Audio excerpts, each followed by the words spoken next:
Começando o vídeo de hoje revoltado, né? Um vizinho resolveu estacionar de frente para a janela em que eu gravo, com o som no último, beleza, educação acima de tudo. Eu fico pensando, pessoal, o que seria de mim se eu não tivesse encontrado esse YouTube? Acho que eu já estaria mais louco do que sou tradicionalmente. Porque a gente faz uso desse YouTube pelo menos para desabafar. Eu acho que é a principal função desse YouTube.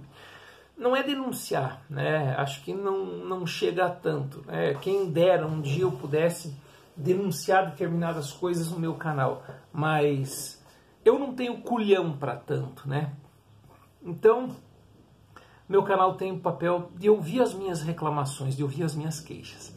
E a queixa de hoje, pessoal, se trata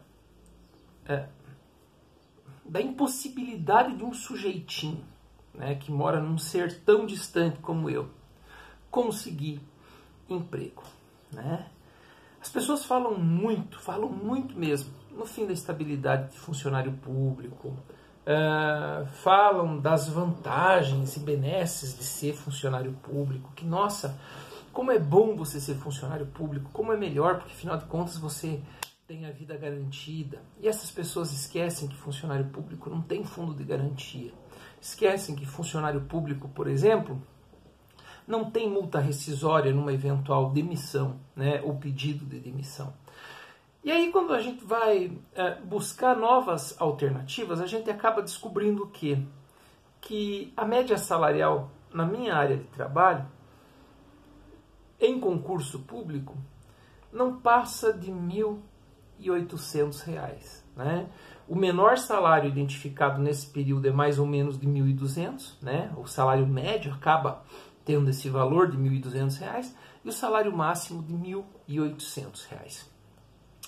E aí, né, quando a gente se vê absolutamente sufocado, tendo em vista que mora num sertão, mora distante de tudo, mora distante de todos, para poder oferecer escola para os filhos precisa pagar, para poder ter um mínimo de saúde precisa pagar, para viver precisa pagar o seu aluguel, a gente busca um segundo turno, né?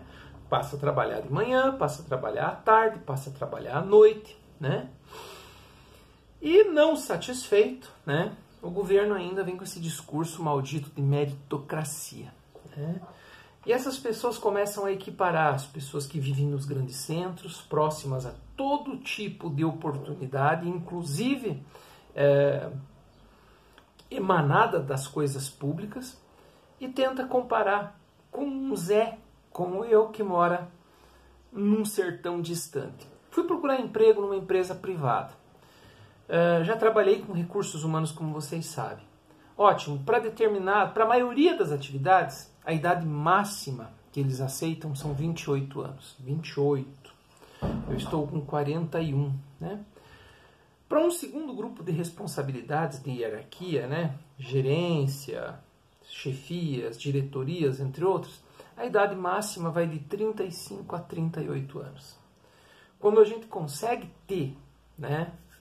Como é que a gente pode dizer? Quando a gente consegue ter um currículo mais ou menos, consegue incluir uma língua estrangeira e ser aprovado num teste, quando a gente consegue concluir um MBA, muitas vezes a muito custo, né, com muita despesa, aí você já não tem mais idade, aí você já não tem mais alternativa. E isso, pessoal, para ter um salário não muito maior do que R$ 1.200, R$ 1.800, que não são nem 2 salários mínimos Bolsonaro, né? O salário mínimo Bolsonaro é 998. E aí eu fico me perguntando, né? Como é que a gente faz com os nossos filhos? Como é que a gente faz? A gente olha para um filho que entra para o 2º grau e diz assim, olha, para de estudar e vai trabalhar? Para de estudar e vai trabalhar, porque se você continuar estudando, pode ser que a gente não consiga se alimentar, né? Pode ser que a gente não consiga continuar dando resposta e pagando as contas mais básicas do nosso dia a dia. E aí vem um governo e fala em relação à meritocracia, né? Tenta comparar todo mundo, né? Pessoas que moram nas cidades grandes com pessoas que moram nos sertões do Brasil, né? Afinal de contas, todo mundo precisa, né, tá competir em pé de igualdade, afinal de contas, não se pode falar em cotas, não pode se falar em cotas sociais, agora muito mais. Como é que a gente faz? E eu sei que nesse canalzinho aqui, com 1000 inscritos, tem muita esposa de deputado que assiste meu canal. Agora eu convido vocês, como lá no comecinho, tá? Quando eu postava vídeos da minha máquina de lavar roupa, quando eu postava vídeos cozinhando pirogue, que vocês venham com a mesma delicadeza e me ofertem uma resposta. O que vocês pensam dessas situações? Será que vocês acham que brasileiros são só as pessoas que moram nos grandes centros e nas regiões metropolitanas? Vocês acham que o restante não tem o menor interesse em prosperar, ter uma vida, né? Os anos passam voando. O que um homem de 41 anos pode fazer? Aonde esse homem pode trabalhar?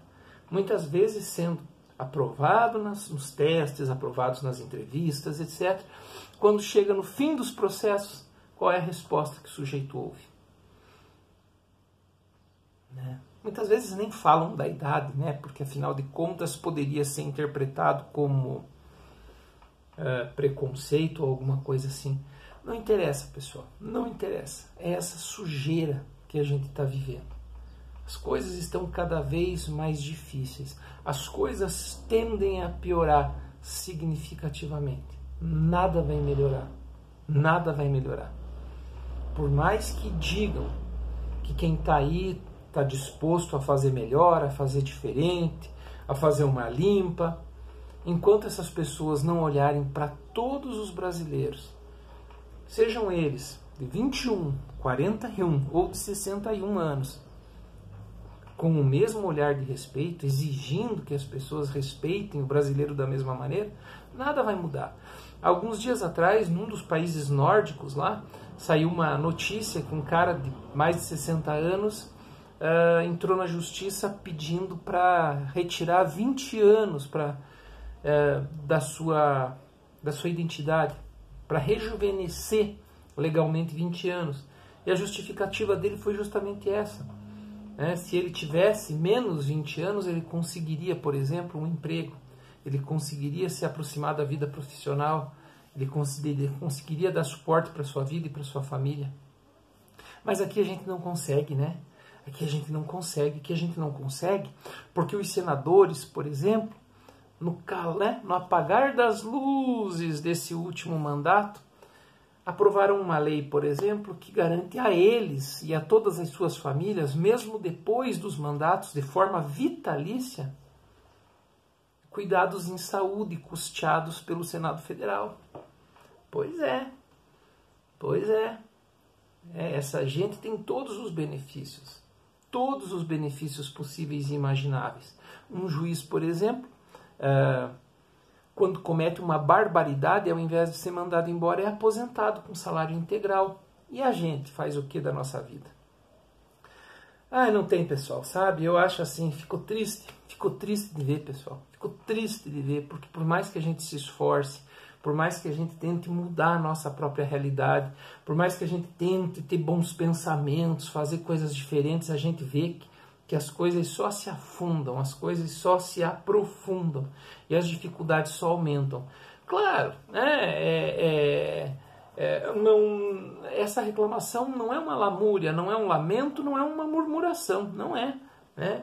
Mas é muito triste a gente ver que os nossos investimentos mesmo, investimento financeiro, investimento de energia, investimento pessoal, muitas vezes comprometem o futuro até de um filho, quando você precisa olhar para esse filho e dizer, olha filho, tudo bem, você vai poder estudar, mas infelizmente eu vou precisar que você trabalhe os outros 2 períodos, né?